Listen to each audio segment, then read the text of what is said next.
The day of the Lord. It's a phrase in the Bible that religious people use, usually when talking about the end of the world. Yeah, things like Armageddon or the apocalypse. You might be familiar with this image of Jesus returning on a white horse. He's got a sword to bring final judgment. And everyone wants to know, how will it all go down?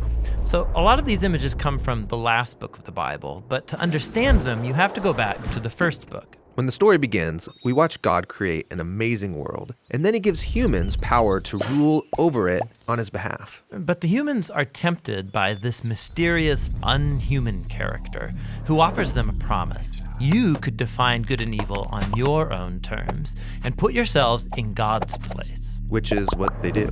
And the resulting stories are about the broken relationships and violence that results. Yeah, this promise creates huge problems. Now everyone has to protect themselves and fight for survival, and they're all using death as this weapon to gain power. It all leads to a story about the building of the city of Babylon. Or in Hebrew, Bavel. Everyone comes together to elevate themselves to the place of God. And God knows how devastating this could be. A whole culture redefining good and evil as if they are God. So God confuses their language and scatters them. Now from here on, Babylon becomes like an icon in the biblical story. It's an image that represents humanity's corporate rebellion against God. And the next time we see it is in the story of ancient Egypt. Yeah, Pharaoh, the king of Egypt, he feels threatened by these immigrant Israelites. He starts killing all of the boys, enslaving the rest. And this is really evil. Yeah, Egypt's like this bigger, badder Babylon. They take care of themselves at the expense of others by redefining evil as good. And so God turns Pharaoh's evil back on him. His pride drives him forward, and he's swallowed up by death. Now, after this great deliverance, the Israelites sing a song about how God is their warrior who liberated them from evil. And the Israelites referred to this moment as the day. The day they were rescued from a corrupt human system. And every year since then, the Israelites have celebrated the day of their liberation with this symbolic meal of a sacrificial lamb. It's called Passover. Eventually, Israel comes into its own land, have their own kings, and they face new enemies. So that past day of the Lord, celebrated every Passover, begins to generate hope that God will bring the day again to save Israel from new threats. Now, out in the hills was a sheep herder named Amos. He was appointed by God as a prophet to announce shocking news to Israel, that God was bringing another day of the Lord against his enemies, and this time the target is Israel. What?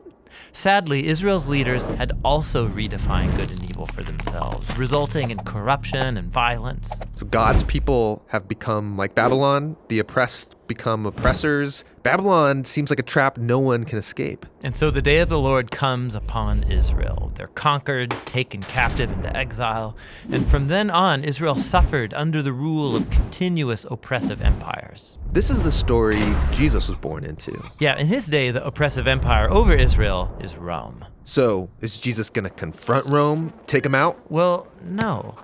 Jesus saw the real enemy as that mysterious, unhuman evil. The evil that's lured Babylon, Egypt, Rome, Israel. All humanity has given in to evil's promise of power. This is what Jesus resisted alone in the wilderness when he was tempted to exploit his power for self-interest. But he didn't. And after that, he started to confront the effects of evil on others. Yeah, he started saying that he was going to Jerusalem for Passover for a final showdown to confront the evil of Israel and Rome by dying. Dying? I mean, that feels like losing. Jesus was going to let evil exhaust all of its power on him, using its only real weapon, death. Jesus knew that God's love and life were even more powerful, that he could overcome evil by becoming the Passover lamb, giving his life in an act of love. And something changed that day. When Jesus defeated evil, he opened up a new way for anyone to escape from Babylon and discover this new kind of power, this new way of being human. Okay, so something changed. But the power of evil is still alive and well, and we keep building new versions of Babylon. Right, and so the last book of the Bible, the Revelation, points to the future and final day of the Lord. It's when God's kingdom comes to confront Babylon the Great, this image of all the corrupt nations of the world. Yeah, this is it. Armageddon, final judgment. How is Jesus gonna finish off evil? Well, that's not how you'd expect. In the Revelation, the victorious Jesus is symbolized by a sacrificial bloody lamb. And then when Jesus does arrive in the end, riding his white horse to confront evil, he's bloody before the battle even starts. Pre-bloodied? That's a strange image. Yeah, it's because Jesus isn't out for our blood. Rather, he overcame with his blood when he died for his enemies. And the sword is in his mouth. It's a symbol of Jesus' authority to define good and evil and hold us accountable when he brings final justice once and for all. And so, in the meantime, the day of the Lord is an invitation to resist the culture of Babylon. And it's a promise that God will one day free our world from corruption and bring about the new things that he has in store.